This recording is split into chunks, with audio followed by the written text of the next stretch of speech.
La compagnie aérienne Air Algérie a repris, ce mardi 1er juin, ses vols internationaux, à raison de 6 dessertes hebdomadaires dans les deux sens avec 4 pays, la France, l'Espagne, la Turquie et la Tunisie.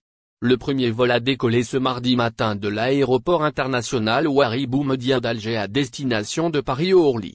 Le vol retour devrait décoller à 14 h de Paris pour rejoindre Alger 2 heures plus tard. Nous avons rencontré Amin Andalousi, porte-parole d'Air Algérie, à l'aéroport d'Alger.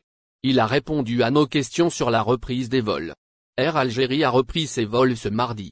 Quelles sont vos premières impressions? Après 15 mois d'interruption de ses vols internationaux, Air Algérie renoue avec ses dessertes vers des villes européennes, la Tunisie et la Turquie.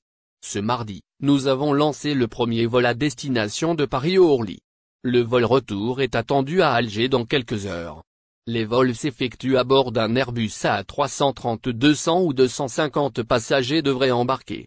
À leur arrivée, il y aura tout un dispositif sanitaire pour les accueillir. L'opération se déroule le plus normalement du monde. Pour la suite des vols, faut-il s'attendre à une grande affluence? Dès les premières heures d'ouverture de la vente de la billetterie, nous avons écoulé plus de 6420 billets uniquement dans le sens étranger, Algérie. 65% de cette billetterie a été vendue sur la plateforme digitale airalgerie.dz et le call santé de la compagnie. Il ne faut pas oublier qu'il s'agit d'une ouverture partielle des frontières. Ce sont quelques vols hebdomadaires, avec un nombre limité de places.